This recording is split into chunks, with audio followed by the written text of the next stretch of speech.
Okay, let's see. Is everything ready to go?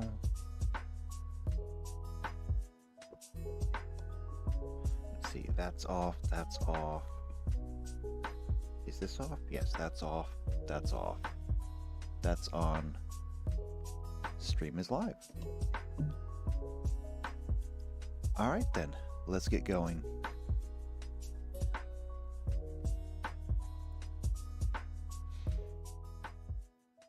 And I never even changed that. Anyway, doesn't matter now. Doesn't matter because we're here. Hello, Shadowcat back. It's been a rough week. It's been a rough morning. And the fact that I still had the goodbye message up from last week is just proof of that. So that's gonna be fun. Okay. Anyway. Last time we were here, we worked on moves, we worked on finishing up moves. And we've got that pretty much handled. We know exactly how we're going to translate the moves from the games into our tabletop game. And so that's going to work out. We now have more or less the ability to take any Pokemon from the game, translate them into a character sheet, and make them playable. In addition, we also have the ability to take all of their movesets and translate them into the game as well, so that they have something to do, for the most part. Anything that is just a physical or special attack, or even a status attack, we have a way to do that so far. And as far as the rest of the effects, well, that's what we're here to do today. So that's what we're going to do. Before I get into that, though, let's go ahead and take a look at the chat, because my chat's already busy this morning, which is wonderful to see. JP is here. Hello, JP. Good to see you. I see that Alden is here. Hello, Alden. Good to see you, too. So is Blizz. Hello, Blizz. Good to see you. Alden says can't stay the whole stream today. Probably have to leave about a half an hour. That's fine. You are not obligated to stay here, but it's good to have you here while I can. JP, met some Tabletop Roll20 players yesterday. That's awesome! Friends are always good. And also plugs. Right, so, before I get into everything else, don't forget, if you're already here and you're not subscribed, go ahead and subscribe to the channel. If you know somebody else who's also into either Pokemon or tabletop games, then go ahead and share this with them. But if you dislike me, you like what I'm doing, leave a like on the stream, leave a comment down below. But if you're going to go through all of the effort to leave a comment down below, may I suggest you put in just a little bit more effort. Just a little. Not a lot, just a little. Go ahead and click on the link to the Discord. Join that, because if you go there, number one, you can leave comments all the time. It's always there. Number two, if you would like to play with us, you have to join the Discord. You need to go to the Behind the Screen channel, let me know what games you want to play, and what your availability is, and once I have enough people together for one game, we're starting. I mean, I will run as many games as I have to. If I have to look for people who can play DMs, I will do that. But we'll get these games going. So, without further ado, let's go ahead and get into this. So we'll bring in the spreadsheet that we're using. We'll go over everything that we did last time real quick. I've got our place saved for where we left off last time on the browser. Okay, so when we left off last time, we worked in some of these status effects. So status chance we determined is going to be by accuracy. And the reason that we're doing that is because it's the only number that we really have to go with. So, for example, where was the one that we were going to use for... I think it was Psychic, actually, that we were using for that. Because Psychic had a 10% chance to lower special defense. I should have that pulled up still, I think. Do I? No, I do not. I have damage here, but hold on. Let me look up moves.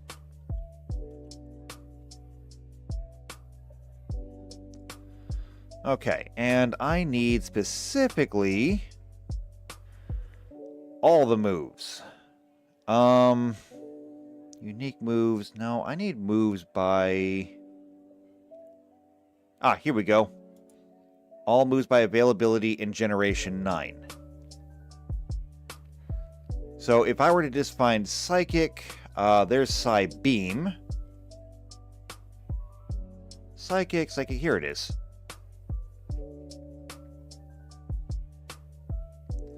Okay, so Psychic actually has an accuracy of 100%. What it does have, though, is if we come down here and we look at the effects, it started off with having a 33% chance of lowering their special by 1 stage.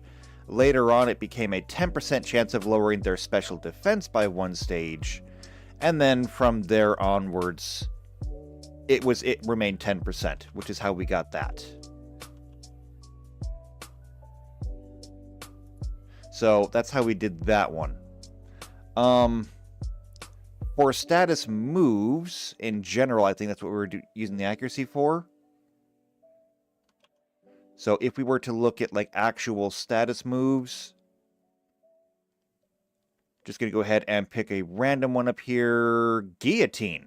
Wait, what even is guillotine? I don't know. But anyway, for status moves, Guillotine has an accuracy of 30%. Because I think I was looking at Hypnotize when we put that in there. So if you were going to use Guillotine, it's a 1-hit KO move with an accuracy of 30%. So if we're going to do Guillotine, it would have I'm just going to get rid of Rock. Well, actually no, Rock Throw. Nah, we don't really need this one. Actually, there's the Hypnosis one that we were talking about. Hypnosis only has a 60% accuracy, therefore 60% status chance. If we were going to do Guillotine, it would be the same thing. It's just that the status effect would be Knockout, which would just render them unconscious. And instead of 60%, it would be 30%. So, super good.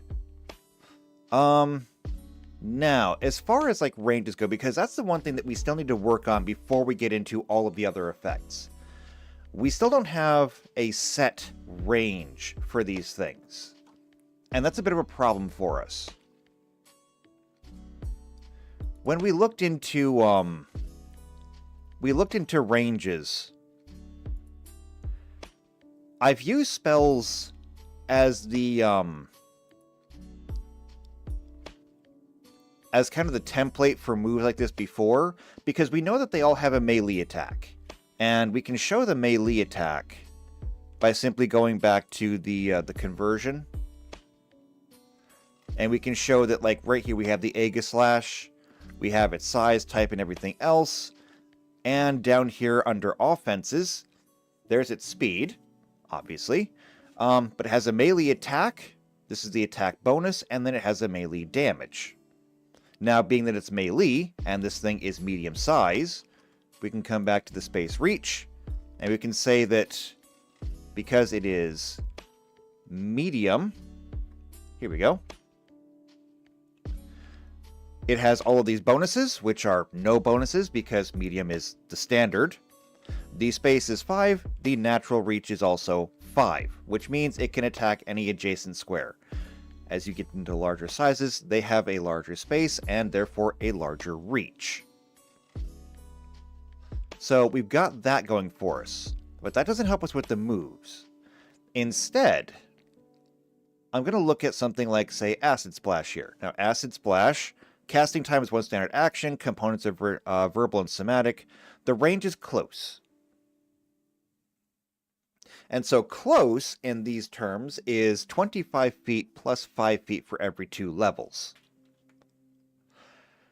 There's a close, there's a medium, and there's a long range. So if I can find something with a medium range...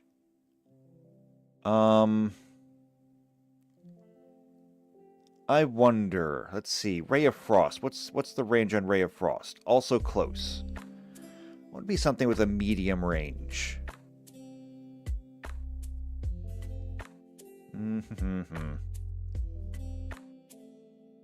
Hold portal. Here we go. Medium range. Now, medium range is 100 feet plus 10 feet per level. Now, that automatically is kinda huge. So, 100 feet is already going to be 20 squares. That's a lot. So, 100 feet is essentially getting into, like, crossbow territory. It's long. It's not unreasonable. But maybe it shouldn't be used. And then, I believe long range is 400 feet plus 40 per level. And that's completely out. We're not even looking at long range. Medium range being 100 feet plus 10 feet per level puts it at the upper end of what you as a player would be able to engage with.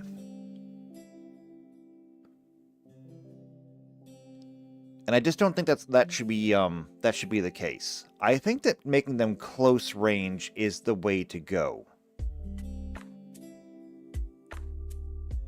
And I do think that using the spell ranges is actually going to be good. Because if I take Ray of Frost... Oh, JP says hold portal. Like a dude holding a hula hoop? Or is that to create or maintain? Actually, hold portal just means doorway. So anything that would allow you to pass from one place to another is a portal. Whether it be one room to another room or one plane to another plane. It allows you to close something and keep it closed. Very situational. You don't often need that spell, but it's one of those spells that when you need it, if you don't have it, it's a problem. Because Hold Portal has the ability to lock doors that don't have locks. Which is really fun. But okay, Ray of Frost. 25 feet plus 5 feet divided by 2 levels. Let's really break this down. So 25 feet at level 1, because at level 1, 5 feet for every 2 levels, you don't even have 2 levels yet. So we're talking about a Pokemon that has just, say, Growl. Or, I'm looking at Aegislash here, but you're a tier 3. What do you evolve from?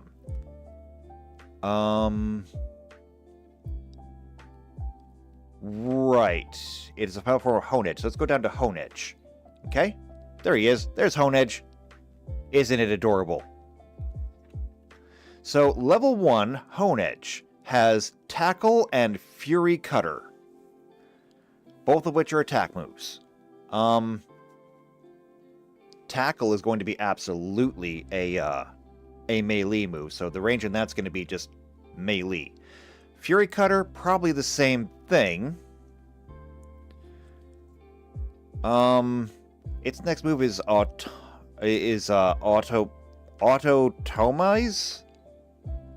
That's a weird move.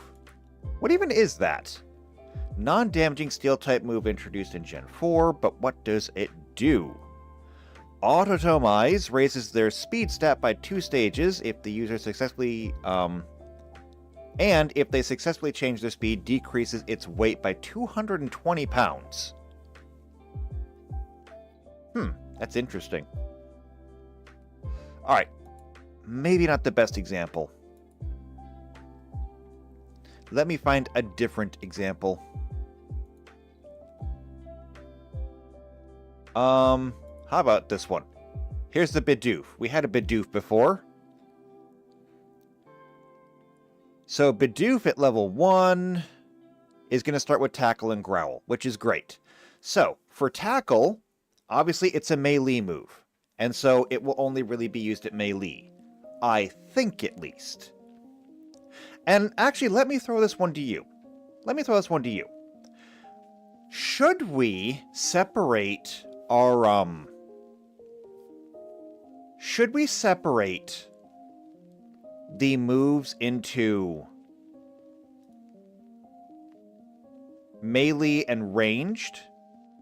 Or, alternately, and now let's think about this one, alternately, what if we made Pokemon moves a full round action? Now let me explain. So, when we're talking about the action economy in the game, I'm going to go into game mastering because I want to go into combat. Combat statistics, injury and death, yes. Special attacks. I want to get into actions, though. Okay, actions in combat. We're going to look at this table for just a moment. Because we have standard actions, we have move actions, and we have full round actions. And then, to a lesser degree, we have free actions, swift actions, immediate actions, and then no action, of course. So, when we get into this, first off, in order to help balance things in general, the game separates things into move actions and standard actions, so that you can generally take a move action every turn and a standard action every turn. Now, your move actions are generally things that are going to be just non-offensive. Moving is a move action. So is controlling a frightened mount, directing or redirecting an active spell, drawing your weapon, unless you have a bonus in your, or unless you have a +1 base attack bonus, in which case then it's not a move action. Loading a crossbow, a hand or light crossbow anyway. Heavy crossbows are a full round action. Opening, closing a door, you get the idea. And then as a standard action, these are all of your attacks, these are all of your spells, in general, channeling energy, dismissing a spell, escaping a grapple, drinking a potion, reading a scroll, these are standard actions. But there is a category for full round actions. These dedicate your entire turn, and they generally will take up both your move action and your standard action at the same time. So as a full round action, you have a full attack, which is basically just you striking multiple times in lieu of moving. Charging, which is both attacking and moving at the same time. A coup de grace is also attacking and moving at the same time. It's a little bit different, but if you understand that. Escape from a net, light a torch, extinguish flames, load a heavy or repeating crossbow. These are just things that take longer. JP says the more we separate, the more Dragon Ball Z it becomes, taking forever for anything to happen. Not really. That's not going to be an issue for us. I mean, number one, JP is already in my tabletop games currently, which again, if you want to join the tabletop games, go to the Discord, go to the Behind the Screen channel, and join us there. But you already know that combat already takes forever. This is not really going to add to that, because it would just be that the Pokemon would be allowed to move and then use their actual attack or status move. But what we can do, and I have to consider this, is that if we made it into a full action, we could incorporate the move and the actual attack into the same action. The problem that I see there is it doesn't actually solve the problem, though. And solving the problem is positioning. Because if it's a ranged attack, you get to use it from where you're standing and hit somebody over there. If it's a melee attack, then you have to go over there and then make your attack. At which point, now you're over there. And turning these into a full round action does not does not alleviate that problem. Alden says, so it consumes all your resources for a single move. Essentially, yes, because we're talking about the action economy here. And you only get a certain amount of action resources every turn. In general, on your turn, you will get 1 standard action, 1 move action, 1 swift action, 1 immediate action, and more or less 1 free action, unless you abuse it. And so, if I scroll down here a little bit, swift actions are things like casting a quicken spell, which is fine. There's other swift actions that you can do, like activating a lot of magical effects are generally swift actions. There are a lot of feats and things that you can take, like rapid reload, which can make reloading a swift action. There are then things like immediate actions. They list here Featherfall. But anything that basically takes no time, but might take time if you had to do it multiple times, is an immediate action. And then no action, or a free action, is things like just talking. Talking can be done while you're doing other things, and so talking is a free action. As a matter of fact, there is even a trope for it. Talking is a free action. Because so many people will talk when they should be doing something else.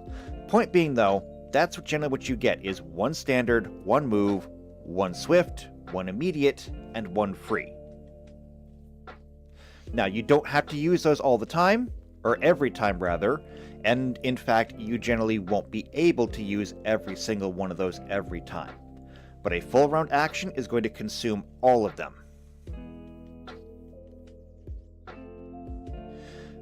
So again, I get back to the range and moves, and I realize that even if I made it a full round action, it still does not differentiate between what it is and what the range should be. So again, this may be something that simply has to come down to GM fiat, where we go through and we determine what each one is. So for example, we would simply go down the list and say, actually, let me come down to the Bidoof here. We would simply go down and say, okay, what are the ranges on these? Tackle is going to be a melee attack. Range is 5 feet. So just take the range right out of it. And as a matter of fact, why don't I go through and actually do this?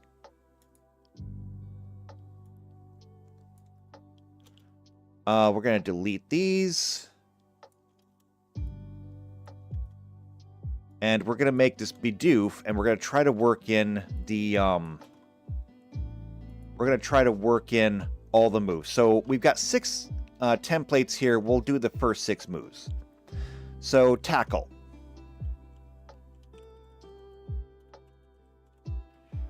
Tackle is a normal type. The category is physical. The range is going to be none, because it's just that. Damage. 1d40. Not 1f40, 1d40. As far as I know, tackle does not have any kind of status effect. It's just tackle. Yeah, it has no secondary effect. So, there we go. And you get 35 uses.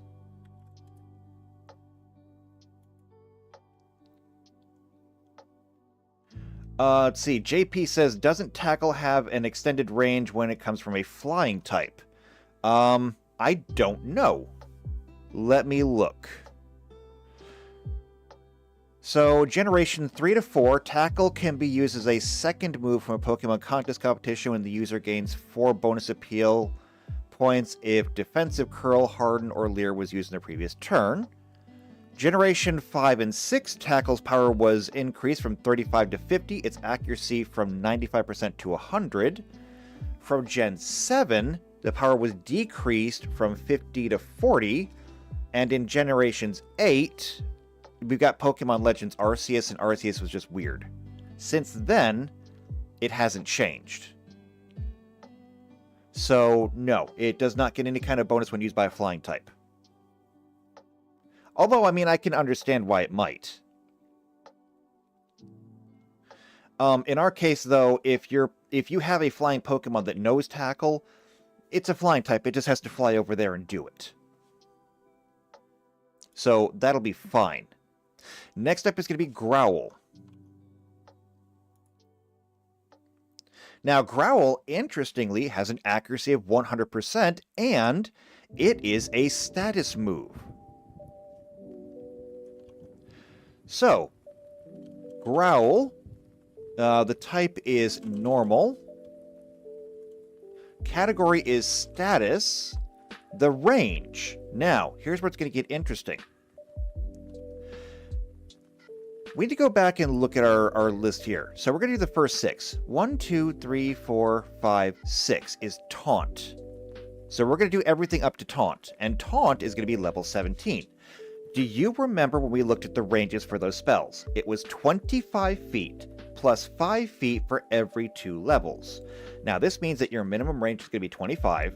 Maximum range at level 100 will be 75 feet. And PC Unicorn's in. Hello, PC Unicorn. Good to see you here.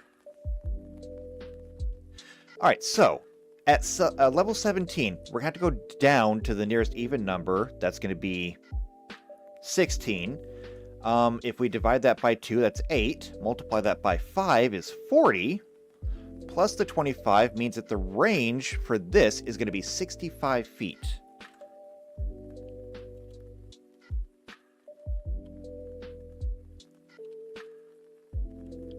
There we go. Damage, none, because it's status. The status effect is going to be minus attack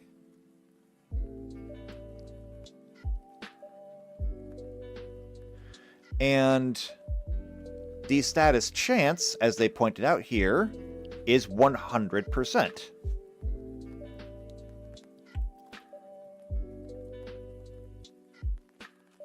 So put the 100% in there, and then it's going to get 40 uses. JP says, so does tackle equal what I know as a grapple, and wouldn't grappled be a status? Sorry, I don't know this game. Okay, first off, don't be sorry, because we're mixing things here. In almost any other context, you're right. Tackling would be a grapple. But in this case, the Pokemon move names are esoteric, okay? These are abstractions. When a Pokemon uses Tackle, all that really matters is the numbers. The game knows that it needs to do a 40 power move against the other person and take away that many hit points. Now, what that actually looks like is completely up to your interpretation. In the Pokemon games, all you see is your little figure move a little bit, they twitch, there's a little bit of an animation there, and they do damage. If you were to read the manga, of course that's all going to be in still frames because it's pages, but you can actually watch them fighting, and sometimes that might be grappling, sometimes that might just be a charge. Oh, Alden's out of here. Well, Alden, it was still good to have you here. So I guess until I see you next, take care. Anyway, back to Tackle. You might see them actually tackling and grappling in the manga if you were to watch the actual anime. They are going to tackle and maybe roll around a little bit, or maybe they might just charge into each other and throw their target against a wall. The move is just a stand-in for what's happening. Now, if you wanted your Pokemon to actually grapple somebody, and that's a really good point, can you use these moves while grappled? I don't know. Probably not, but that's hard to say. Because, do I have it pulled up here? Yes, I do, actually. Grappling is one of the most complicated things, and coincidentally, one of the most powerful abilities in Pathfinder. And if you don't believe me, find somebody who's playing either Dungeons & Dragons or Pathfinder and make a grappler. Your DM will beg you to do something else. Why? Because grapplers just ruin all the fun. Here we go. So, grappling. First off,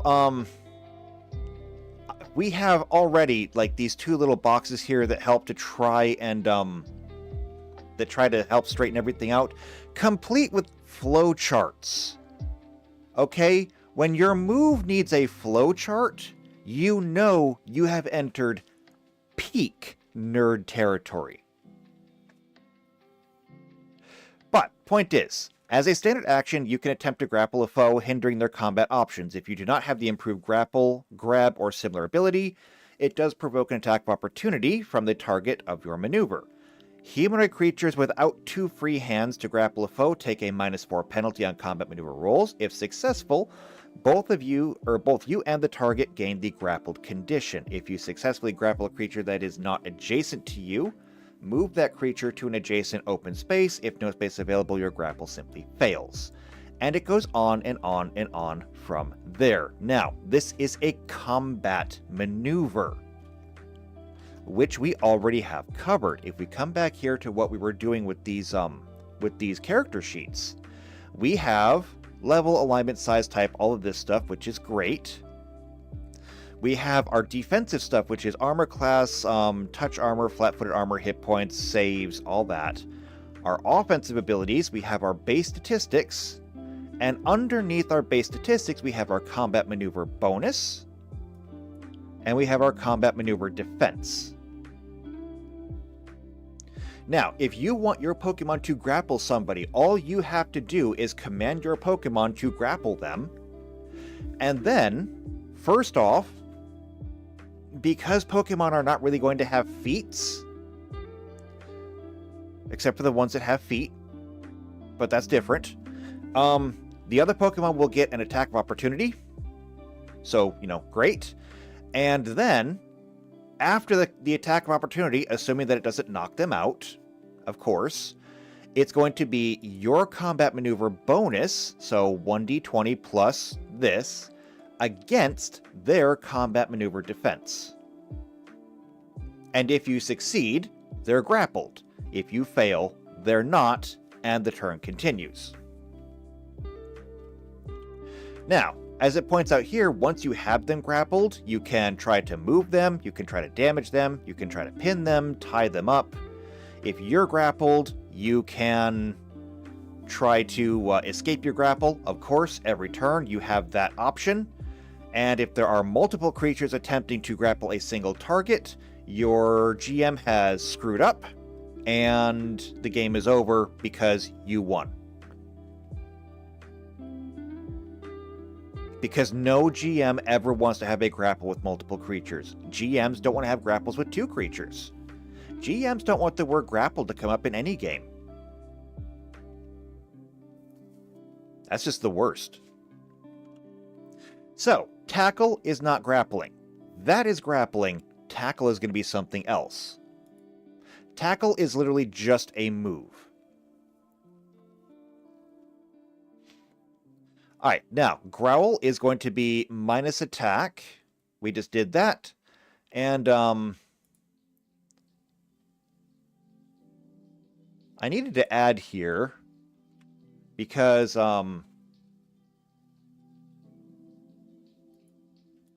actually, here's how I'm going to do this.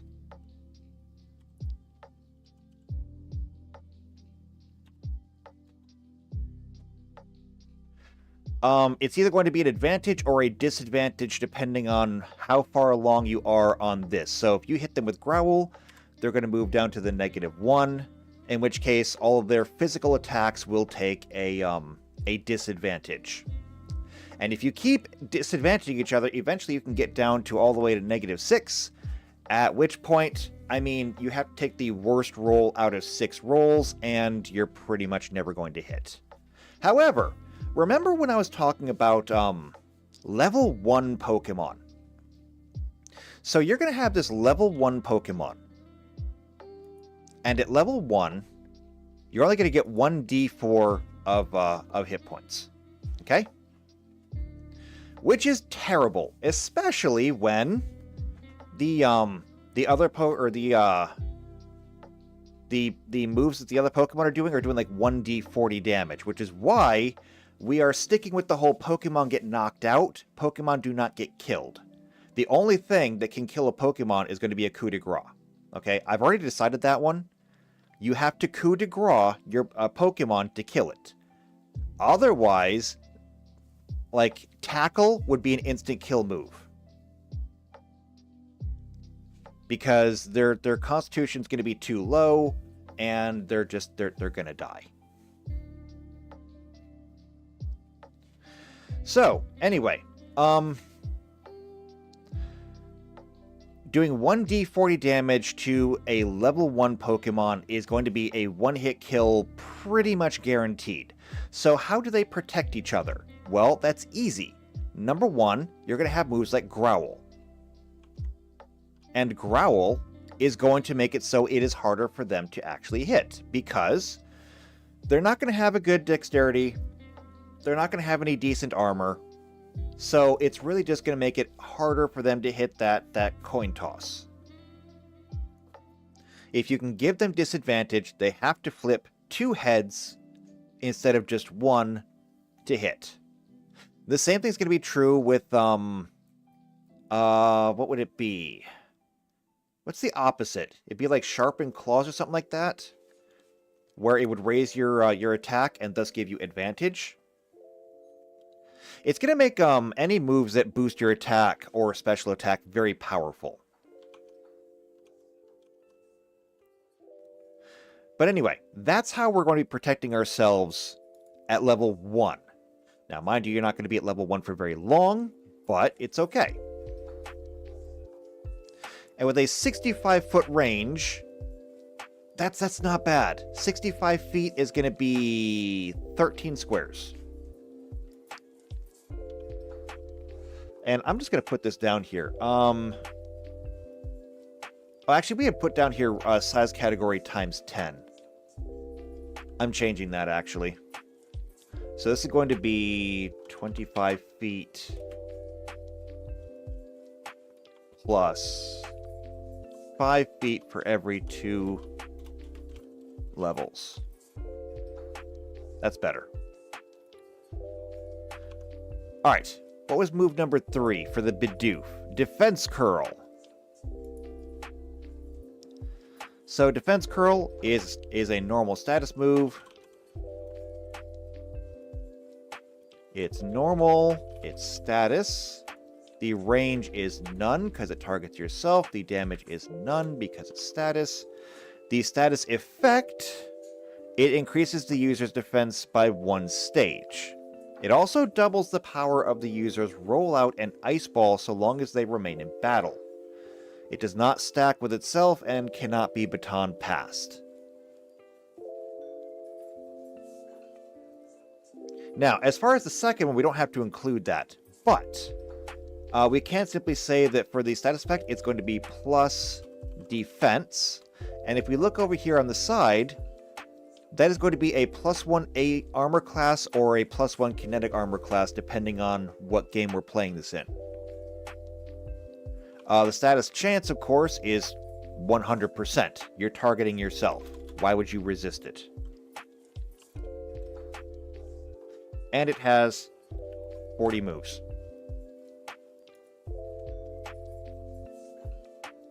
The next is going to be Rollout. So, Rollout is a rock move. This one's going to be rock, and it's physical. Now, as for the range, this is kind of interesting, because in the game, when you watch it, They roll to their target and then they bounce back. Is that something that we should keep? Because that would actually kind of alleviate a lot of our problems. If we were to assume that they transit back and forth,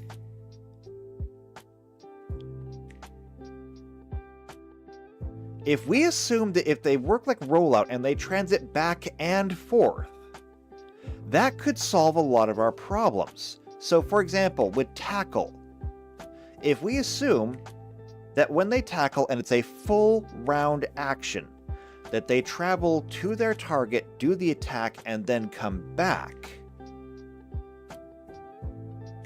that could work. And Alden says, back for a bit, just waiting for stuff to happen, and it's gone. He's gone. Well, I mean, it was nice while it lasted. Farewell again.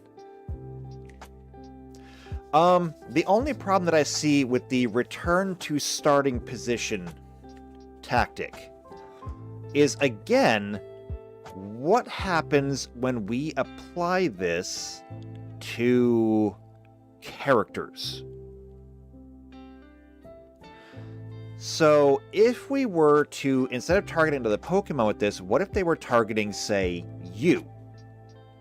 And so you come across this level 1 Bidoof and it wants to attack you because, I don't know, you insulted its mother. That would mean that the Bidoof would be able to tackle you from upwards of 65 feet away, do damage, and then end 65 feet away again. That is obscenely broken. There is only one other thing in the game that comes even close to that, and it requires a feat or a class ability. I don't remember exactly what it is. It might actually be a class ability, a class feature, that allows you to make a move after you attack. So normally you would move and then you would attack, or technically you attack and you move, but there's a class feature that allows you to move both before and after an attack, essentially splitting your movement.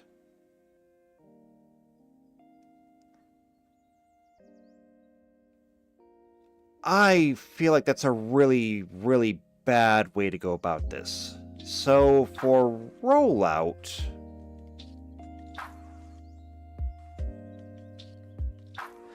I think that we need to, actually, no, we don't have to do this.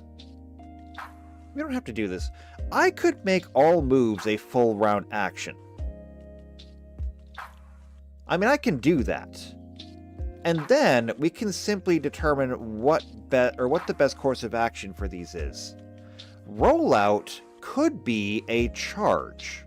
It is essentially what you're doing. You're charging your opponent.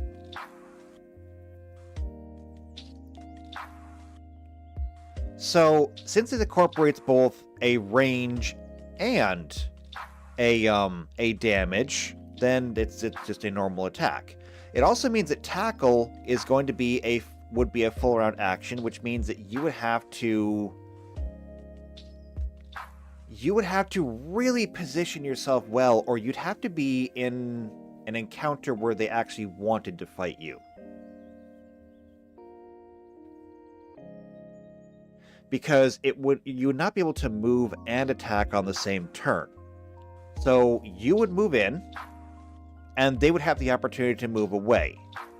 Although, if they tried to move away, that would trigger an attack of opportunity unless they use withdraw, which withdraw allows them to move at twice their speed, and it's a full round action still.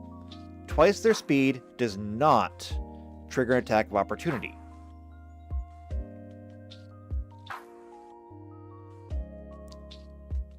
So now we're countering a full round action with another full round action. That's actually really good balance there. So you have a Pokemon, it wants to use Tackle, but it can't use Tackle unless the other Pokemon really wants to get in there. And so it might force a different tactical look at Pokemon battles. Maybe you have two Bidoofs that are fighting. One of them wants to use Growl. Growl is going to be a full round action with a range of 65 feet, meaning that it will be much easier to growl at them than it would be for them to actually tackle. And by the time they actually get into a position where they can tackle, they might be so debuffed that it's impossible for them to do so. The result or end result of that would be a stalemate. And a stalemate is actually good for us. Because a stalemate is kind of what we would see in the wild. We're going to get a little bit into ecology here. Animals don't like fighting. Despite, the fact that they fight all the time, every single animal in the world knows that if you fight, there is a chance you lose. And so most animals will spend about 5% of all their conflicts fighting and 95% of all their conflicts posturing. Because so long as there's no teeth and claws involved, everybody walks away. I think this works. I think this is going to work out really well. I'm going to go ahead and move this down. And we're going to operate under this assumption.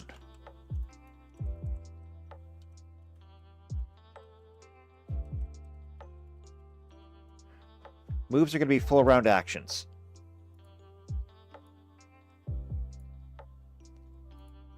Now, that only solves a little bit. That only solves a little bit. We still have to determine what is rollout going to do.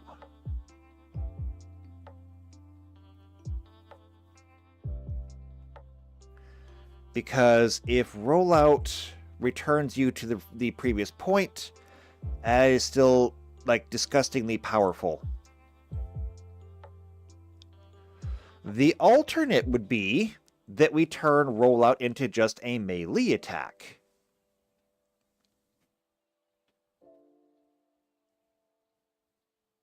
Or we make special rules for it. And rollout, as far as I know, already has special rules. So why don't we take a look at it? Because rollout, I believe, is one of those moves where once you pick it, you're done. Rollout inflicts damage over 5 turns, doubling in power for each consecutive hit. The power will reset after 5 turns, or if rollout is interrupted. If it is a consecutively executed turn, rollout's power is doubled. In addition, if the user had previously used Defense Curl. And so, yeah, that's what's going to make it, because the power for rollout is only 30. However, if its power doubles over 5 turns, that's going to be 30, 60, 120, 240, 500. Assuming that it could hit every single time. So in this case, I think the range has to be a special, and it has to be a charge. But that doesn't mean that we cannot use what we already have. Okay? So the range for this is going to be a charge.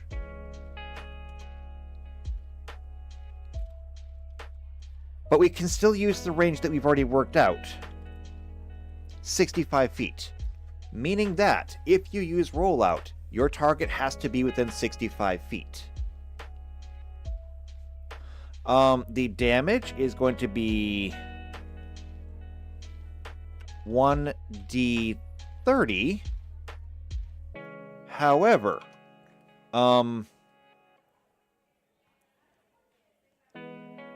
it's also going to be special.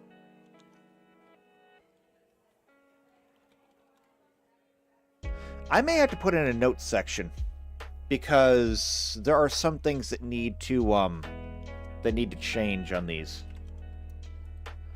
So, like, for example, notes.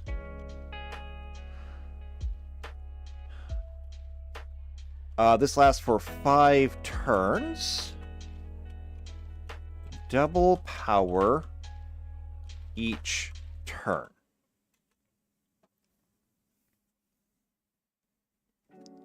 And so, there we go. We got that. Status effect, though, there is no status effect, and thus no chance, and we can use this 20 times. And this is why I said that we're going to have to do these pretty much on a case-by-case basis, because there's too many moves and too much variation to make a single template for everything. And I've tried. I think we've done pretty good so far. But there are things that just require a little bit more nuance. Next is going to be Headbutt. So Headbutt is exactly what you think it is.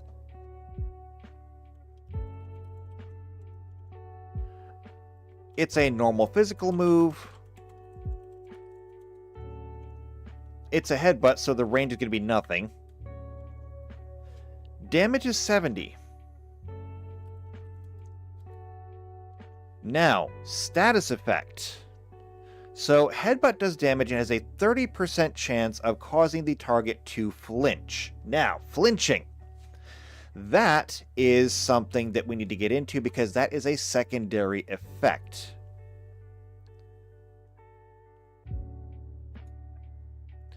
I'm going to go ahead and insert a new sheet.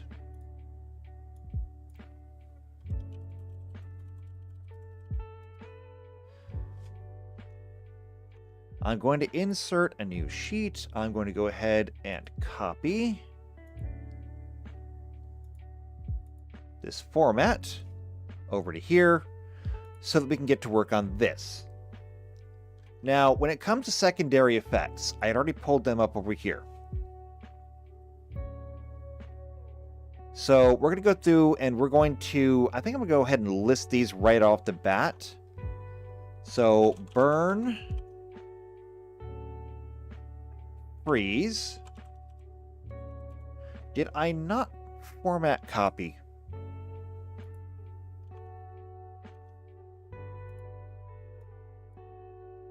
Thank you.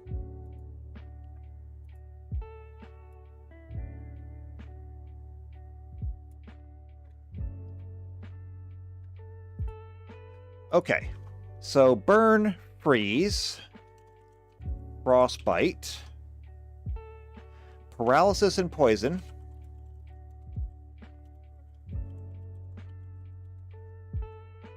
badly poisoned as well.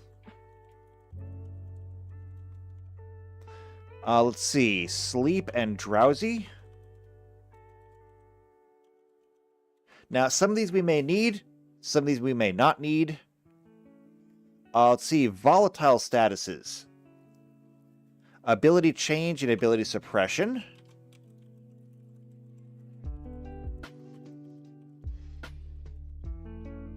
Type change and mimic. Substitute and transformed. And illusion. Let's see. Damaging are going to be bound and cursed. Nightmare and perish song.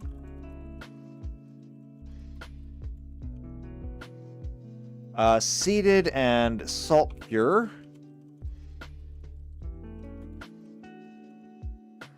As well as splinters.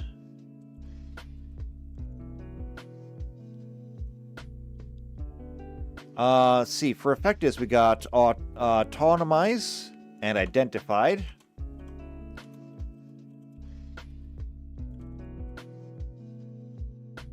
Minimize and tar shot. Now, I believe that Alden said last week that many of these are tied to like a single move. One specific move. When it comes to those, we can also deal with those on a case-by-case basis. So we're looking for things that have multiple applications. Let's see. For groundedness, there's grounded and magnetic levitation.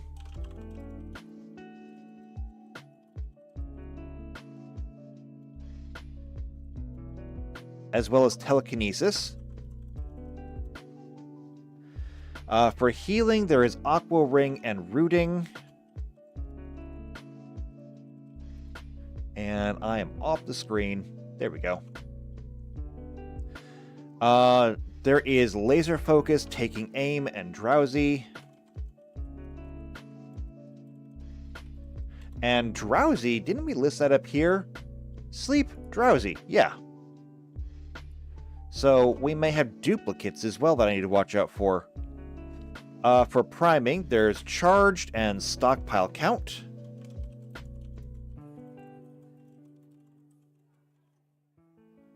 Defense Curl and Primed.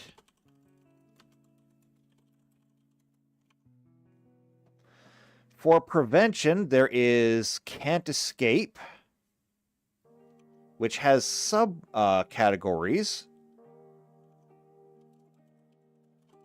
But I don't think I need to list the subcategories. Disable Embargo.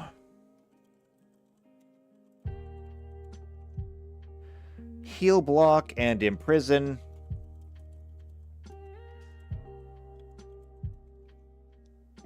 Taunt and Throat Chop. That last one just sounds awful. Torment and Confusion. I do like that last one. And Infatuation. For stats, there is Getting Pumped, Guard Split. There's so many of these. I feel like some of these are going to be useless. Power Split, Speed Swap.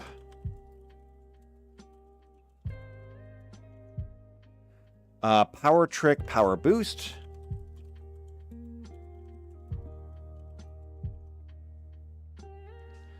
Let's see. Power Drop, Guard Boost.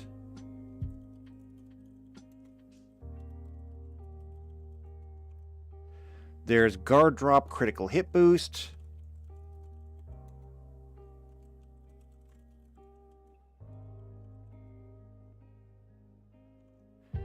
And Obscured.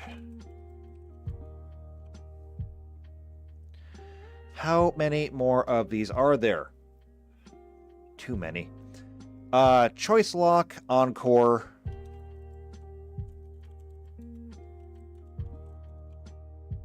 Rampage and Rolling.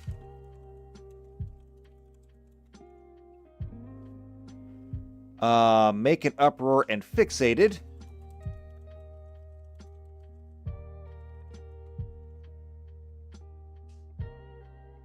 Bide, Recharging. I've actually gone beyond what I had already formatted. And then Charging Turn.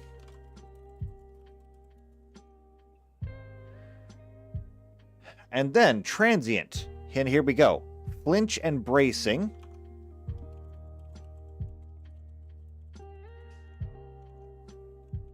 I wrote bracking. Bracing. There we go. Center of Attention, Magic Coat.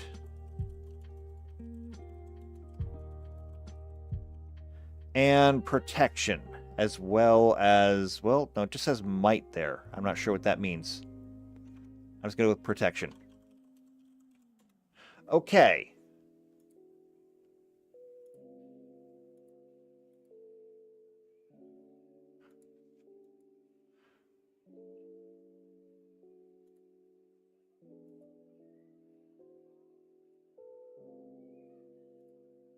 And I'm going to make everything 14 points so I can read it. Okay, so this is our list of abilities, and I'm not sure how we're going to do this again.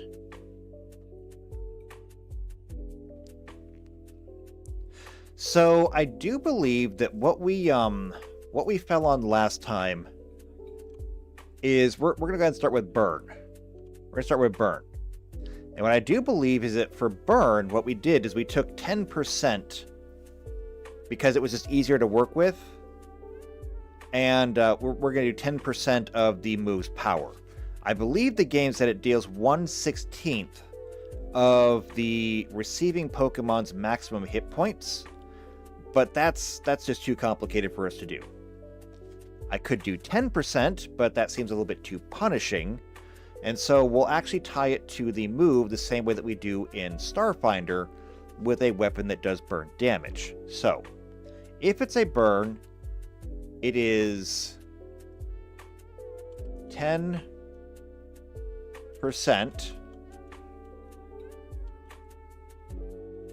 or rather 1d10% rounded down the move's power. Yeah. And so, there we go. That should be super simple. Now, we started this because of flinch. Flinch is right down here. Now, what does flinch do?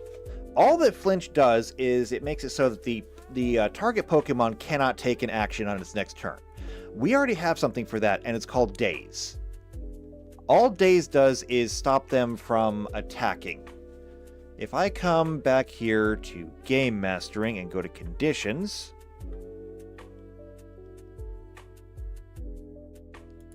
Game Mastering Conditions. Confused, Cowering, Dazed. Here we go. The creature is unable to act normally. A dazed creature can take no actions, but also no penalty to AC. The dazed condition typically lasts for 1 round. So you can't move, you can't attack, but at the same time, you can still defend yourself. So for flinch, that's going to be really simple. That is just dazed. And that means that when we come back to the moves here,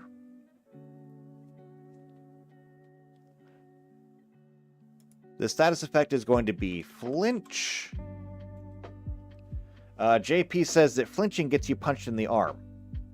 Well, you need new friends, because that didn't happen to me. Okay,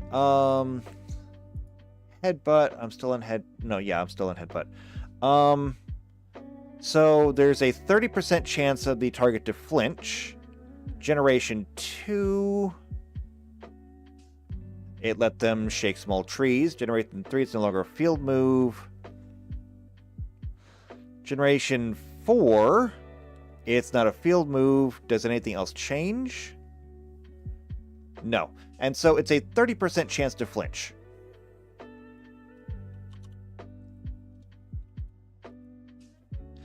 So, if you get hit with a headbutt, or rather, if your Pokemon gets hit with a headbutt, they get to roll a 1d100, and if they roll a 1 through 30, they get dazed. And you get a certain number of moves. You get 15 moves per day. There we go. Which is going to bring us to the last move for our Bidoof example here. Our Bidoof gets Taunt. And it's a Dark-type move. Dark-type status move. Alright, so Taunt. It's Dark. Status. The range is going to be 65 feet. No damage because it is a status move. So what does it do? Taunt makes the afflicted Pokemon unable to use status moves. The effect wears off if the subject is switched out. Unlike most status moves, Taunt will affect a target with Substitute. If the Pokemon only knows status moves and is taunted, or is taunted after using status move, and holding a choice item, then it will be forced to use Struggle. Which, I mean, is something that we should probably look into. What is Struggle again? Struggle is a damage dealing move introduced in Generation 1. It is a move that every Pokemon can use when none of its moves are usable, although no Pokemon can naturally learn it. Well, they don't need to learn it because they all know it. It has a power of 50. However, I do believe that it also does damage. Struggle inflicts damage and the user takes recoil damage. Struggle is capable of striking a critical hit. In double battles, its target is randomly selected.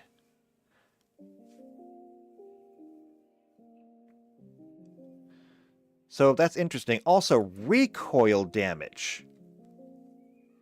Is there a set number for this, or does it shift? So there's a description for it. The mechanics. So moves that have recoil are damage-dealing moves that cause the user to take damage after being used. For most recoil moves, the amount of recoil damage is proportional to the damage dealt, the exact proportion varying between moves. However, for struggle, the recoil damage is proportional to the user's maximum HP, while Shadow End has recoil proportional to the user's current HP. Let's see.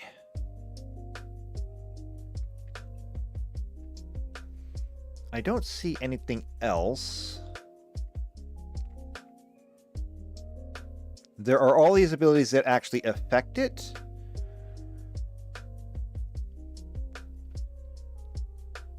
However, moves with recoil damage and how much it does. So it is actually specific to what it is, apparently. Brave Bird is 1/3 of the damage dealt. Double Edge is 1/3 of the damage dealt. Flare Blitz is 1/3 of the damage dealt. That seems to be, in general, most of it.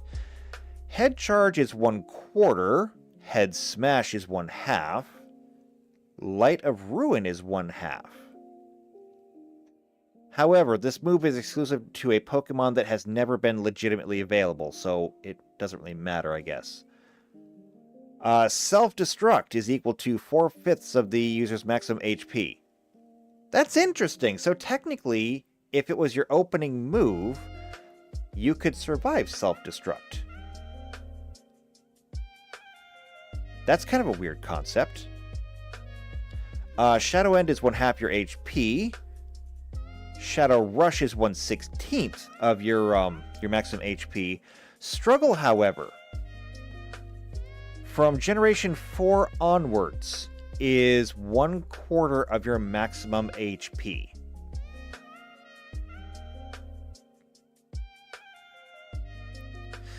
That's interesting.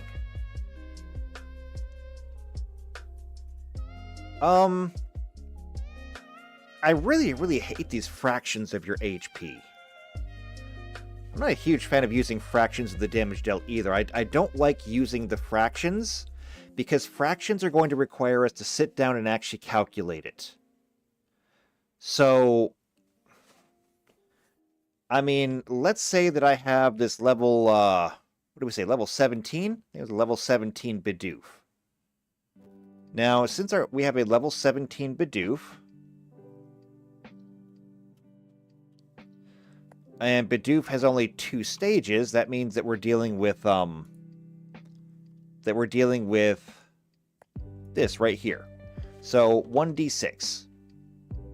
Now, ignoring completely that no, I'm not going to log in again. Ignoring completely any bonuses that it's going to get from Constitution. 17d6 means that our Bidoof here is going to have 68 hit points. Okay? Solid enough Bidoof. That also means that if our Bidoof had to use Struggle, which is unlikely, but if our Bidoof had to use Struggle, let me get my calculator out, we would have to sit here and say, okay, 68 divided by 4 is 17. So, 68 minus 17 is going to bring us down to 51 hit points. Now, was that terribly hard? It was not terribly hard, but it does take up time. And in combat, time is already a premium luxury. I don't have a solution for this yet, but I'm thinking about it already. So I'm not happy with that as it is. But we can still keep this as a list to use, because there are going to be other moves that are going to do this. Like, for example, Brave Bird is one that I have used before. And it's also caught me off guard when my Pokemon took recoil damage. I wasn't expecting it. Okay. So Taunt. Again, getting back to this. So it makes them unable to use status moves, and that's fine. See, Generation 6 onwards. Pokemon with Oblivious or under the effect of Aroma Veil cannot become taunted. Taunt can also be used as part of the contest. I don't care about the contest. Taunt will not prevent them from using a status Z move, but will prevent a Dynamax target from using Max Guard. Neither thing that we have to worry about because we're not using Z moves or Dynamax or anything else. So that's fine. Now, because it's a status move, we will go ahead and use the accuracy of the move, which is 100%. So the status effect is not going to fall nicely into any of these. Oh, you can't see those because they're behind my head. Okay, so we can't actually use any of these. So I'm just going to have to kind of custom write this one in. This is just going to block status moves with a status chance of 100%. And there's 20 uses. Okay, so there we go. And by doing that, now we've got our Bidoof here, and we've got enough data to give all of its moves something. They're either going to be melee, where they have to actually get in close. They're all going to be full round actions. If they have a range, the range is going to be just like a spell. It's going to be 25 feet plus the other, plus whatever that is. And I do think that's going to work out really well because this is a Bidoof. And Bidoofs are kind of meh. Don't really care. But imagine something with, like, say, Flamethrower. Like, I wonder. Let's see. Does Charmander get Flamethrower?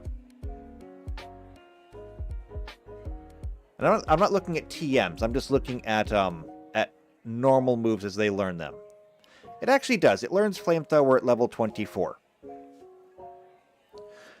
24 minus 12 is going to be 12, times 5 is going to be 60, plus 25 is going to be 85 feet. That means that little Charmander at level 24, which it probably wouldn't be a Charmander anymore, because it naturally levels up at level 16. So, I guess technically be Charmeleon?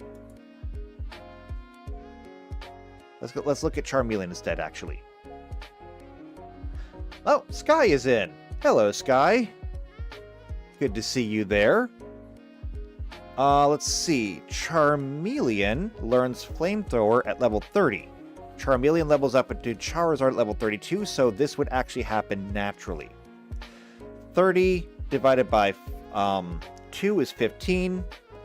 15 times 5 is 75. Plus 25. Right? No, hold on. 30 divided by 2. 15, 75. Yes? Wait, no. Am I thinking about this wrong? Hold on. Now I'm getting all confused. No, I'm not getting confused. Actually, this is working out exactly the way I wanted it to. So, yeah, actually their ranges can get still kind of insane. I did my math wrong the first time I thought about this. Minimum is going to be 25 feet because That's because that's you know, level 1 divided by 2 is nothing. At level 100, if we divide their level by 2, that's 50, times 5 feet is 250 feet, plus the original base 25.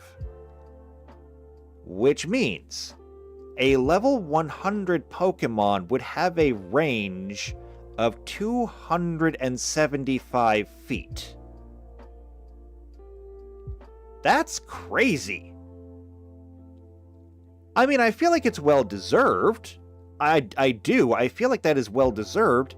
Besides the fact that you still need line of sight, and you're not going to have line of sight necessarily to a range of 275 feet. But it does mean that for our level 30 Charmeleon down here, 30 divided by 2 is going to be 15, times 5 feet is going to be 75 feet, plus your base 25 is going to be a 100-foot flamethrower. That is... wow. That's a thing. I'm actually kind of curious about something. Hold on. I need to go to equipment. Specifically weapons. See, there's no flamethrowers in Pathfinder, but there are flamethrowers in Starfinder. However, while there are not flamethrowers in Pathfinder, there are dragons, and they have fire breath. I'm gonna cross-check against both of those. I'm gonna cross-check against flamethrowers, and I'm gonna cross-check against dragons, and see where this actually lines up. Because I need to cross-check like the oldest red dragon and the most powerful Charizard that I can, because I feel like those should be equal.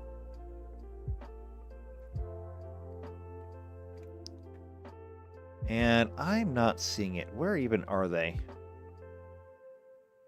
Cloud Dragon, Cave Dragons. Do I need True Dragons? Where is it? Dragons Outer, Dragons Planar. Can I just get red? Here we go, chromatic red.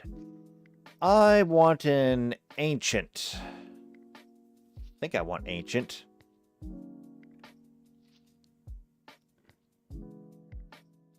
Nope, I want a great worm. Okay, we're getting a great worm. This is the biggest red dragon we can get. And what does it have besides just a really bad attitude? Breath weapon is a 70-foot cone. Now, keeping in mind,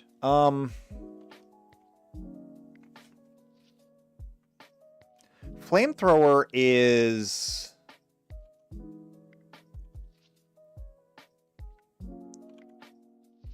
flamethrower is, I believe, just a single target. But let me check that.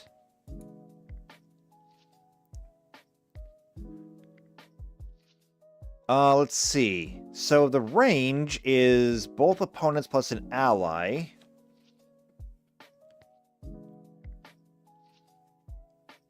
So it says normal may affect anyone adjacent to the user, but how can I be sure? It is a 10% chance of burning the target. It can be used as a second move. Yes, yes. I can't tell if it affects everybody or if it's just a single target and you can pick your target. So that's a bit of that's a bit of trouble right there. I'm not sure. If it's single target, then this range is actually kind of fine, because the ancient dragon has a range of 70 feet, but that's a cone.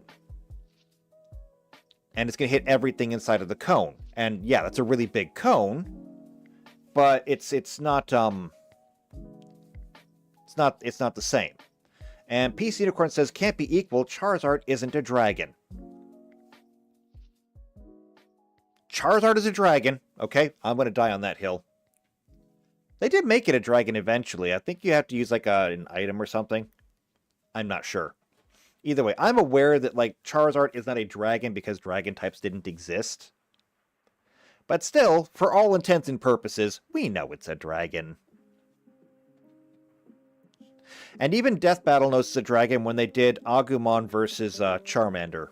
I guess it would have been, you know, Wargreymon versus Charizard. Because the Draymond Destroyers know he's a dragon. Okay, so, I was looking at flamethrowers. The real question is, where is it? It might actually be a heavy weapon. Let's see, Blaze Rifle, Petrol Converter. Igniter, Blaze Rifle. So the Flame Rifle is a line weapon. It has a range increment to 25 feet though. However, remember that range increments max out at 10 times, which means that the Flame Rifle has a range increment of 25 feet, a maximum range of 250. Which puts it in line with the maximum range of a level 100 Charizard. And that is a line attack. It is hitting everything in that line.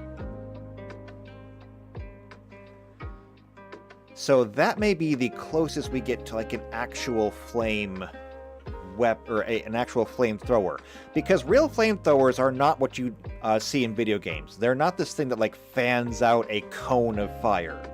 Real flamethrowers shoot a line of napalm.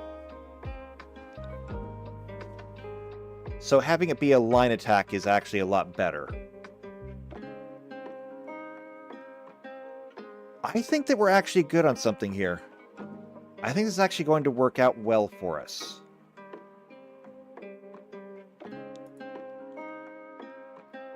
Yeah, I don't know if it's supposed to be a cone attack, if it hits everything.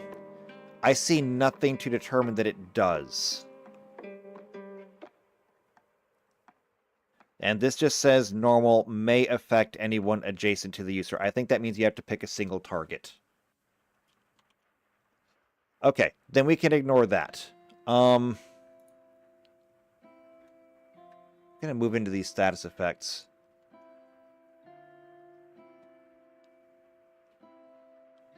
Yeah, I think it's going to be fine.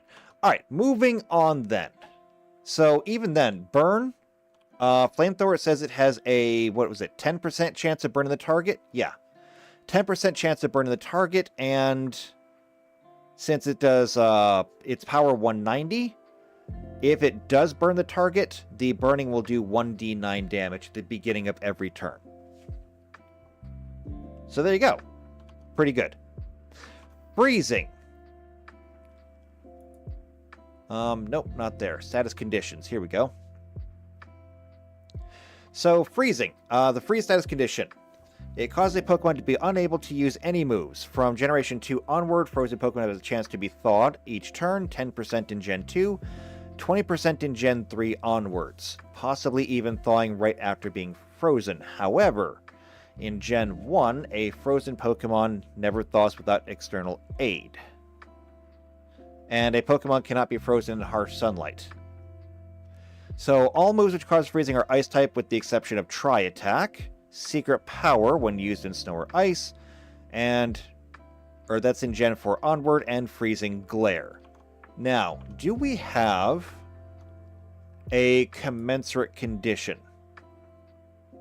We have Disabled, Dying, Energy Drained, Tangled, Fascinated, Fatigued, Frightened, Grappled. No, we don't.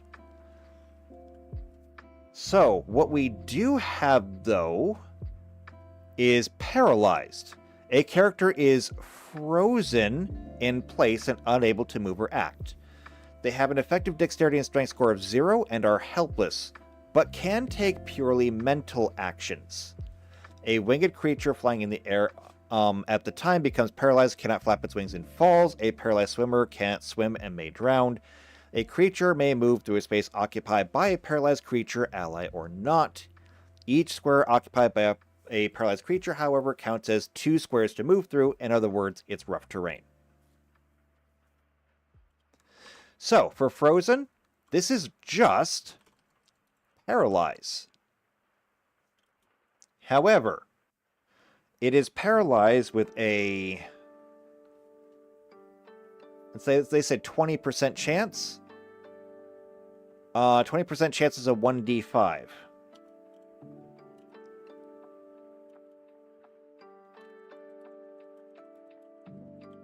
So roll 1d5. If you roll a 5, you break out. Cannot be frozen in harsh sunlight.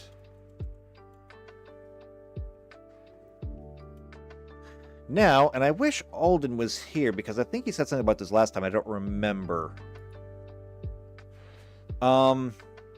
It says in Gen 1 and 2, Ice-type Pokemons cannot be frozen by Ice-type moves. No, wait, hold on. Right, in Gen 1, a frozen Pokemon never thaws without external aid, and I don't know what that external aid was. But, I mean, maybe we can get into that next time. Frostbite. It's a status condition exclusive to Pokemon Legends Arceus, replacing the freeze condition. Similar to Burn, Frostbite inflicts damage equal to 1/16 their maximum target. I kind of figured that's what it was. However, since it's exclusive to Pokemon Legends Arceus, I don't think we need to worry about it. So, Frostbite is just going to be a big ol' NA. Paralysis. I mean, it's going to be paralyzed. So the paralysis condition reduces a Pokemon's speed stat and causes it to have a 25% chance of being unable to move. Fully paralyzed when trying to use one. From Gen 1 to 6, its speed is reduced to 25% normal. From Gen 7 onward, speed is reduced to 50% of normal. Pokemon with Quick Feet abilities that have their speed increased by 50% when paralyzed. In Generation 5, Pokemon glow yellow. Many moves that cause it are electric-type moves. They are the primary one, but there are others, but we don't care about that. So, the important part here is, if you are paralyzed, first off, it's not perfect paralysis. You have a 1 in 4 chance of being unable to use a move. So, that's what this means. It's going to be a 1d4 chance to fail. Or wait, it's a 1d4 chance to be dazed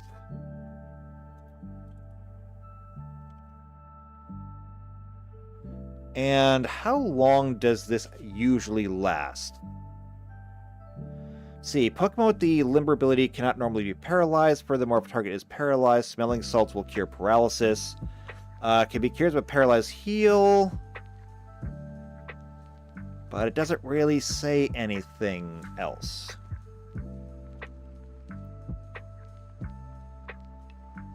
Alright, here's what I'm going to do. So, first off, as a global ability, okay? Speed is now 50%. Okay? Speed's 50%. That does not change whether they can act or whether they cannot attack.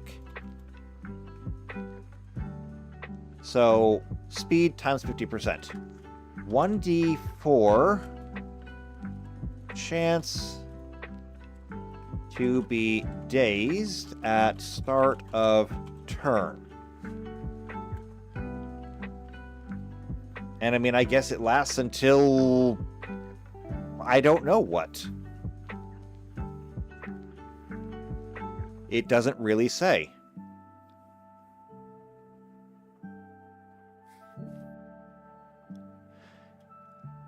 Yeah, I'm not sure, actually. We'll come back to that, though, I think. We'll come back to that, I think. Actually, no, we can't come back to that. That's really important. So when it comes down to it,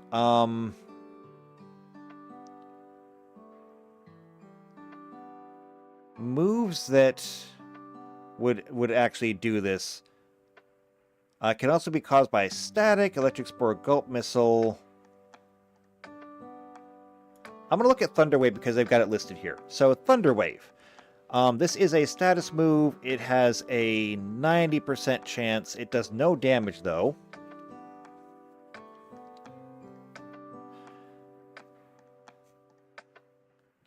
What if we were to use its accuracy as the, what if we use the accuracy? So lasts for 1d accuracy divided by 10 turns. So if we take something like Thunder Wave, Thunder Wave has an accuracy of 90%. So first off, you get hit with Thunder Wave, you have to roll a d100. If it's 90 or less, you are paralyzed. Then we roll the dice again. Except in this case, 90 divided by 10 is going to be 9. We roll a 1d9, and that's how many turns it's going to last. That should make that very easy.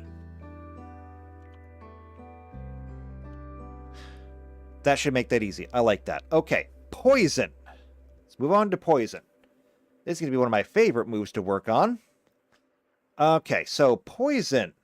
It inflicts damage every turn. In Gen 1, it inflicts damage equal to 1/16 the user's maximum HP every turn. From Gen 2 onward, it inflicts damage equal to 1/8 of its maximum HP. A Pokemon with the Poison Heal ability.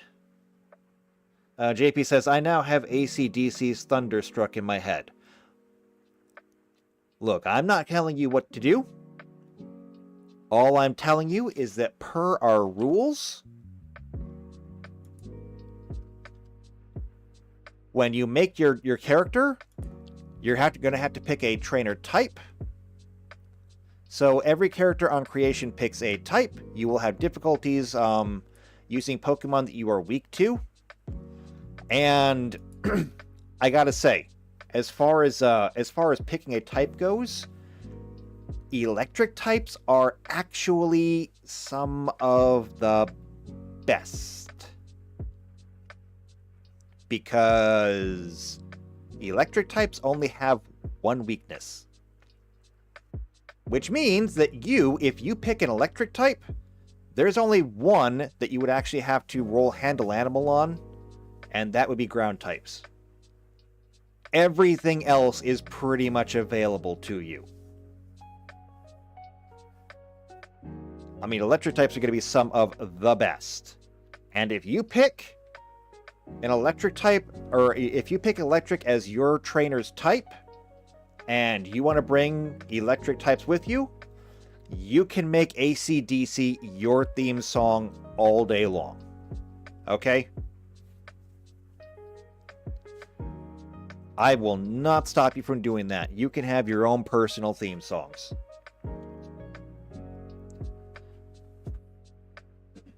I need a drink real quick. Hold on.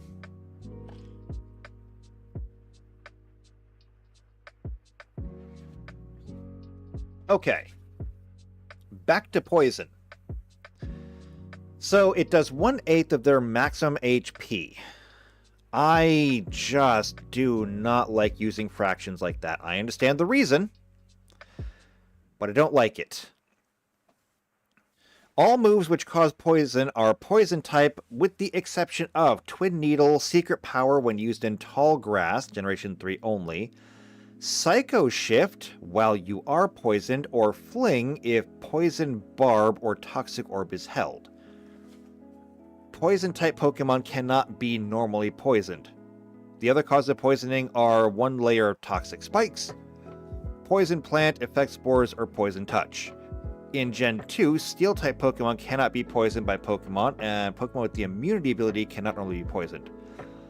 Pokemon with Magic Guard can be poisoned, but do not lose HP, though the badly poisoned counter will still increase. Poison and Steel-type Pokemon can be poisoned by a Pokemon with the Corrosion ability.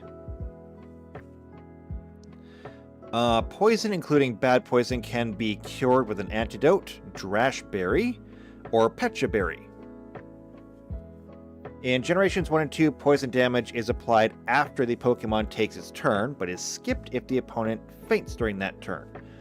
From Gen 3 onward, poison damage is applied after all Pokemon in the field have taken their turns, and there is no skipping. Prior to Gen 5, a poison Pokemon loses 1 HP for every 4 steps taken outside of battle.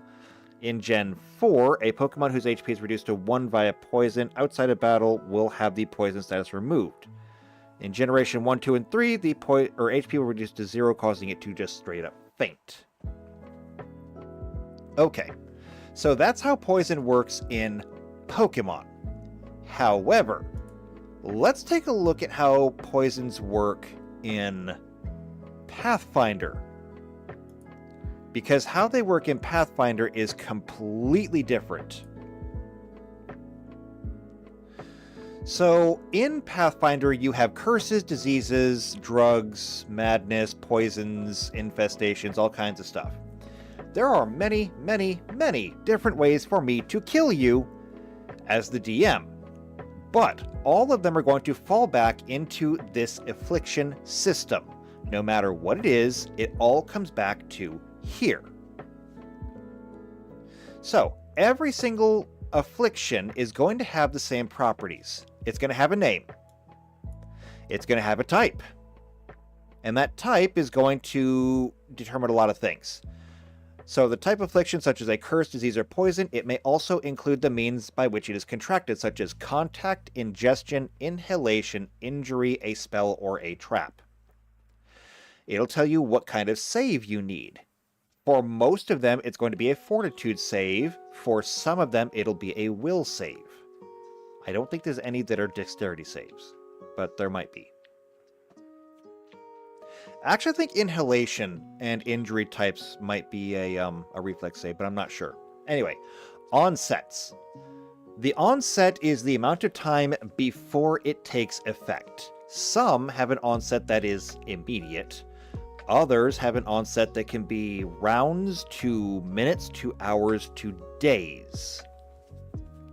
In particular, many of your poisons can be measured in rounds. Many of your diseases can be days. Frequency is how often you must make your saving throw. Generally speaking, most saving throws for diseases are going to be once a day. If it's poisons, it could be once a round, it could be once a minute. Sometimes it requires more. And then there is the effect. The effect is what happens every time you fail.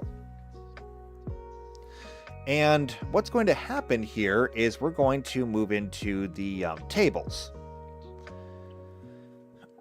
Now, there are 2 tracks here that we really need to work on. Well, actually, no, because these are disease tracks. I take it back. Poison tracks.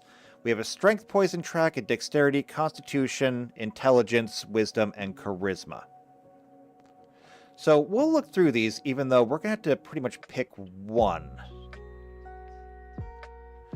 So every single track is going to follow kind of the same basic structure. For example, strength, you're going to go from healthy to weakened, impaired, staggered, immobile, and then dead. For dexterity, it's healthy, again, sluggish, stiffened. Those are different, but they're basically the same thing.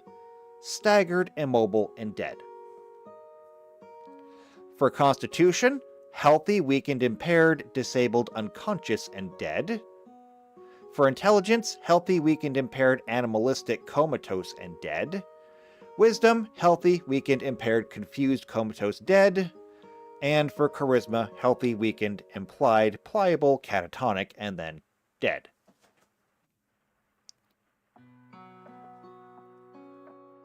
What we need is to determine what we're going to be doing. And what I think we could do is have it so that you could maybe pick what kind of poison that you would like your Pokemon to be. And we could pick that as soon as you get like a move. So if you had a Pokemon with like multiple poison abilities, you could pick multiple different kinds of poisons. Like if you had a poison type Pokemon and you had 4 moves, you could have 4 of the 6 different types of poison. Now that would make you kind of a specialist actually, because you specialize in multiple different kinds of poisons and you're foregoing other things.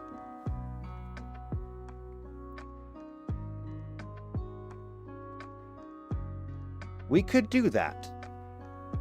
Now, all of these are going to have different effects. So, for example, if we look at the strength poison track, a weakened character, they take a -2 penalty to all strength-based attack rolls, damage rolls, skill checks, and ability checks that rely on strength. The carrying capacity is divided by 3, and you're always considered to be carrying at least a medium load. At impaired, they experience rapid muscle atrophy, taking an additional -2 on the affected strength-based rolls, and always considered to be carrying a heavy load. At staggered, you are considered staggered. You have the staggered condition. You can still take full round actions so long as they are purely mental. If you are immobile, then you're considered helpless and can take only mental actions. And if you don't get over it before then, you're just dead.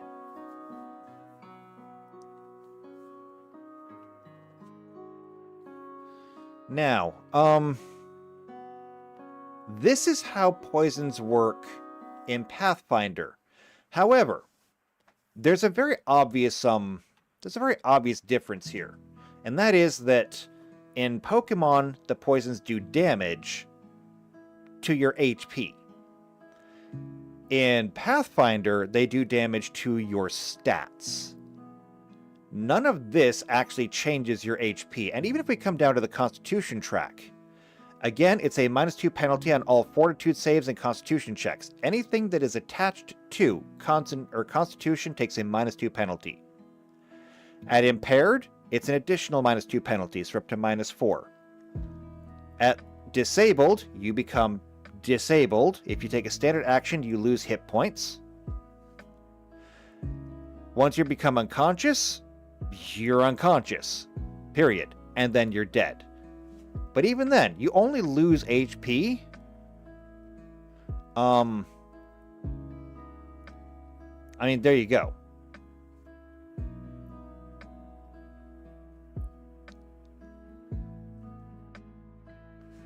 So there's that. Now, when it comes to poisons, though, there are a couple of poisons that actually do HP damage, and I remember what they are. I'm not sure if I can. However, if I just look for HP... here we go. Bloodleaf Residue. So it has a DC 16 Fortitude to resist it. The onset is 1 minute. The frequency is 1 minute for 6 minutes. Now, seeing as how every minute is 10 rounds, if this happens in the middle of battle, it's not the worst thing in the world. However,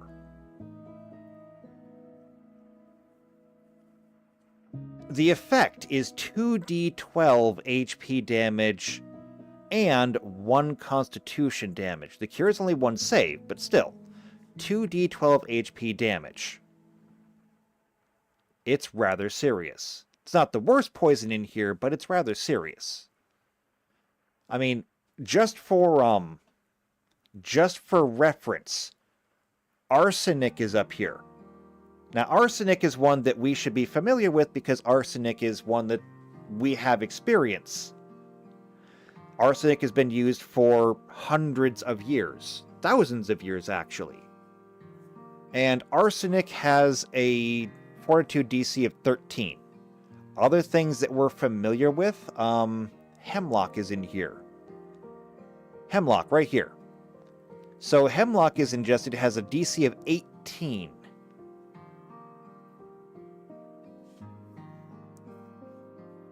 So, I mean, we have examples of real-world poisons that we can use to compare some of these others.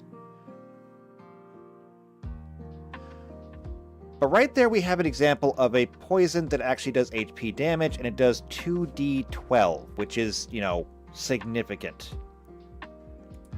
If we were going to do HP damage, how would we want to do this? So our usual way for determining numbers is based on level, and the poison would generally be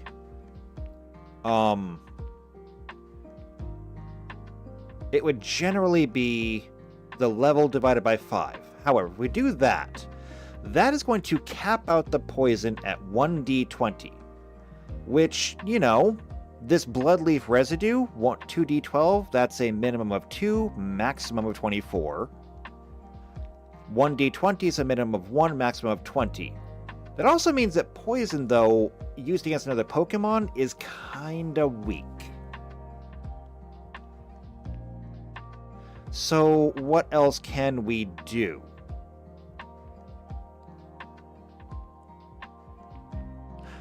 I have an idea, actually.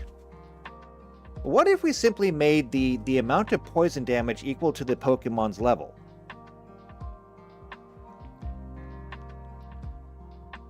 If we did that, it means that a level 1 poison-type Pokemon, which wouldn't have a poison-type move anyway, would do 1d1 poison damage if it could.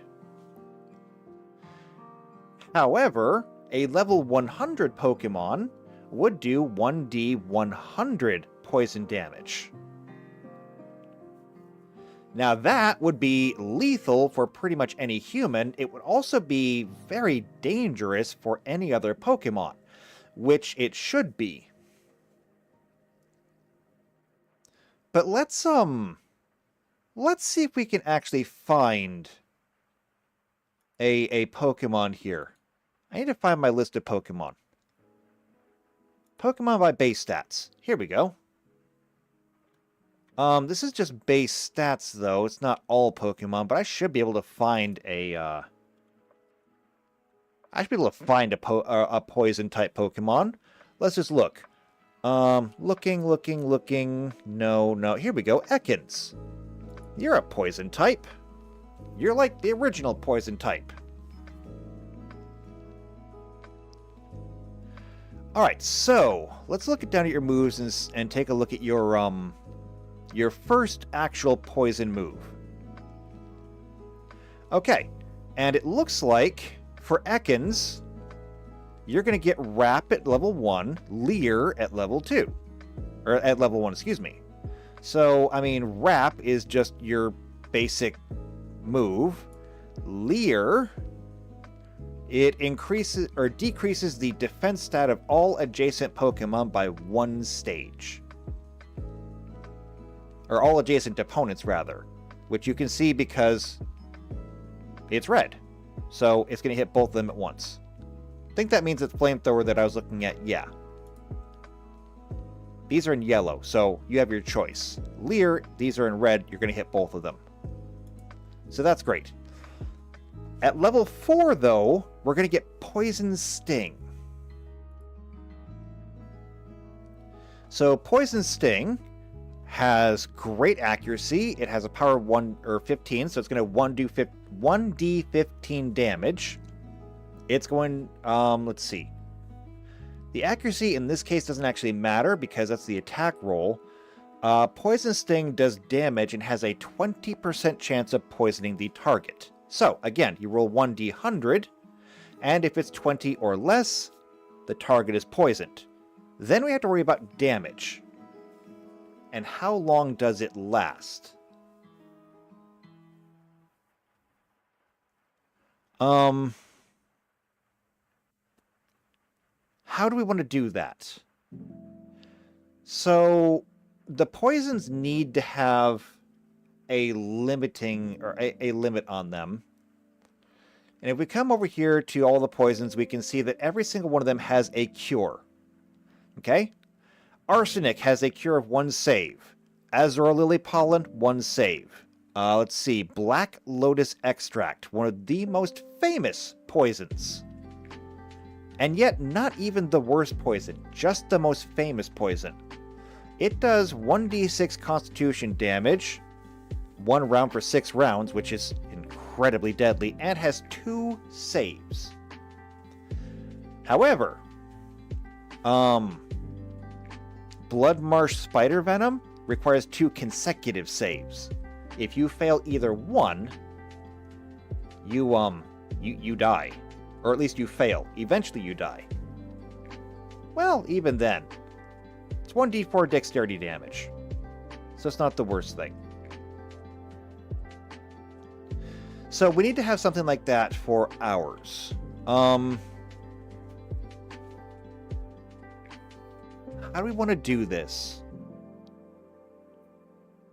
It should probably be something that is tied to their level. If we did, though, the the level divided by 5, that means that a level 100 Pokemon would require 20 saves. And that's too many saves. What if we reverse that, though? We took their level divided by 20. Well, their level divided by 20 means that all the way up to level 1, their poison would only require 1 save. As soon as they become level 21, though...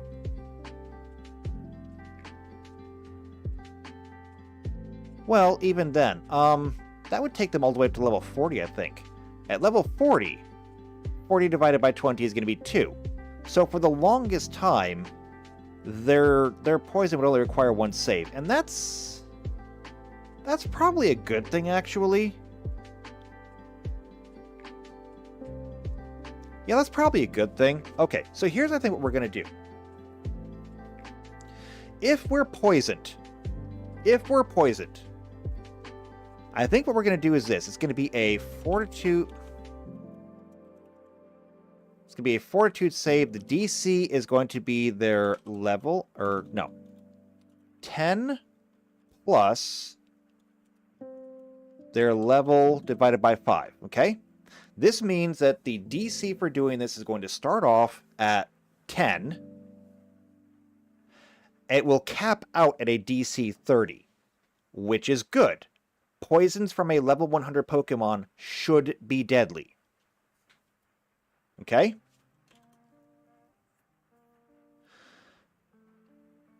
The damage is going to be... It's going to do damage 1d...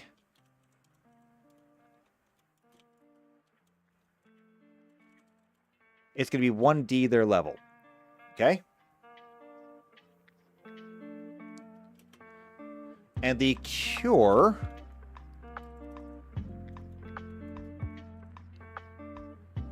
is going to be 1 save per their level. Yeah, 1 save per their level divided by 20. Okay, I think that should be good right there. So that means that our poison-type Pokemon should be able to spam their poison moves all they want.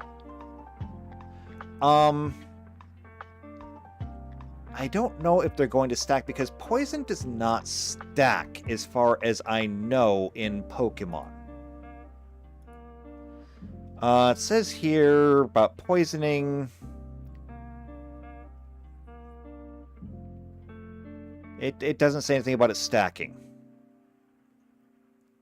But what about badly poisoned? The bad poison condition inflicts damage every turn, with the amount of damage increasing every turn. It initially inflicts damage equal to 1/16 of Pokemon's maximum HP, with the damage inflicted increasing by 1/16 every turn. So 1/8 on the second turn, 3/16 on the third turn, 1/4 on the fourth turn, and so on and so forth. In Pokemon 5, they glow purple when inflicted with poison. Starting from Gen 5, bad poison is also marked by a darker status flag in battle and the Pokemon summary. In Generation 1 and 2, if a badly poisoned Pokemon is switched out, the condition refers to regular poison. From Gen 3 onward, the poison remains bad poison while switched out, but the poison counter will be reset when switched back. And it will always take 1/16 of its max HP. Okay, so that's more complicated. If it's badly poisoned, though, why don't we simply take what we've already got and simply make it better? So we've already got our DC for the poison, we've already got our damage, we've already got our cure. And seeing as how most moves that inflict badly poisoned are going to be higher level anyway, for badly poisoned, why don't we leave the fortitude the same? However, we're going to roll the damage twice and take the higher.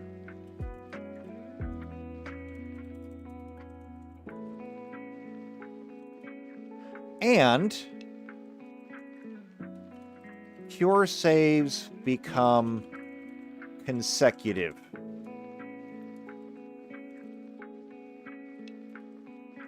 So, if you still only have one cure, then that's fine. It's just going to be, one. For the badly poisoned, though, if you have a poison that requires 2 saves because of your level, it's now going to require 2 consecutive saves. Now, we're talking about like level, we're talking about level 40 and higher. At what level do you level up? It evolves into Arbok at level 22, so let's look at Arbok then. We're going to go down to its moves. And let's see, level 40. So at level 44, it's going to get Gastro Acid. And it's already going to know Sludge Bomb, Acid Spray, Acid, and Poison Sting. So it can have multiple different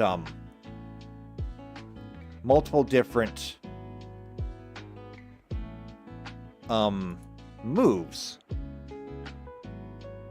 Do any of them do badly poisoned?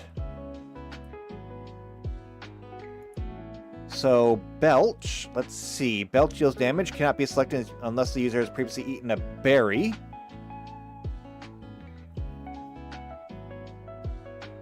After eating a berry, that Pokemon may use Belch for the rest of the battle, even if it has been switched out and back again. However, I don't see anything about a chance to actually inflict poison. For Sludge Bomb, let's see. 30% chance of poisoning the target, but nothing about badly poisoning. Acid Spray. Let's see. It inflicts damage and lowers target special defense. And even just regular acid has a chance of lowering defense. So nothing here is going to inflict badly poisoned. So I'm not sure exactly what moves do badly poisoned and how that's going to work. Or maybe I'm looking at the wrong thing.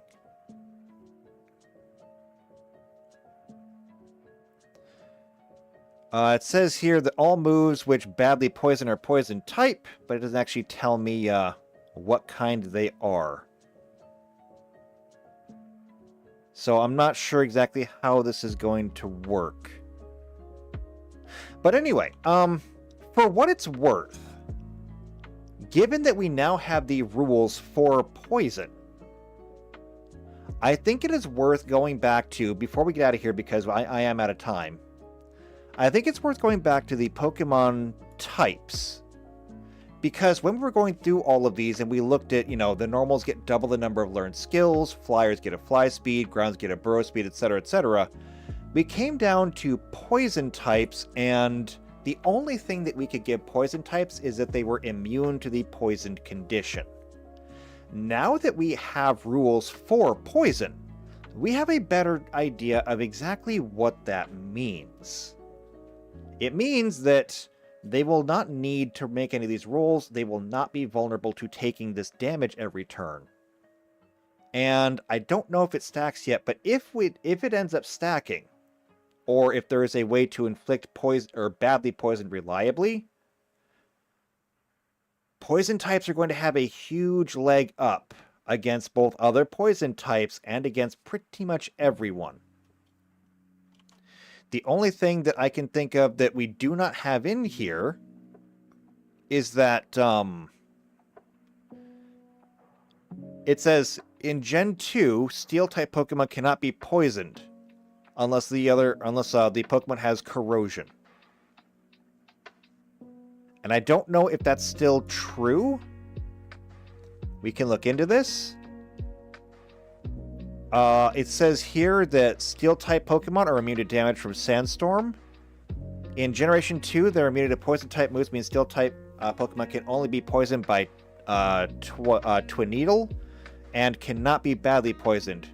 Starting in Gen 3, Steel-type Pokemon are innately immune to both types of poison unless the Pokemon inflicted the ability Corrosion, which was introduced in Gen 7. Okay, so yeah, Steel types are still immune to poison. So if you don't want to deal with poison, that's how you're going to go about it. And I mean, that's something that I can't change because that's built into the game as it is. But, okay, this is what we got so far. There is still a lot to go through here, but I have a feeling that, like, these are the basics. If you go to, like, the card game, you only get 2 tokens. There's a burn token and a poison token. I think might be a confused token too, but either way. These up here, along with sleep, and sleep is going to be easy. This is real simple. Watch this. Okay, that's how easy sleep is. These are your primary status effects that you need to worry about. Everything else down here is probably going to be specific to one or maybe a handful of moves. And thus, we may be able to ignore them in general. They also may simply be copies of other moves. If we have multiple abilities that just say lowers attack by X number of steps, we can literally copy and paste. So this is not something that should take us very long to go through. It's just going to be a matter of go through, see what it does, give it a ruling, and we're done. So that's going to be next time. For now, though, I feel really good about this. Especially with the updated range. I think giving them a range that actually reflects how they evolve and how they level up, how they grow, is going to be very important. And seeing as how it's just based on level and not their evolution, I think that also fits well too. So we'll leave it there. We'll come back next time. We'll get back to work on all these statuses. And once we get done with statuses, I think we'll be done with the Pokemon themselves. Because we'll have their stats, we'll have their sheets, we'll have their moves. We know their movement speeds, we know their ranges. I think that the Pokemon themselves will be done after this. Of course, we still have to get into things like ecology, equipment, items, things like that.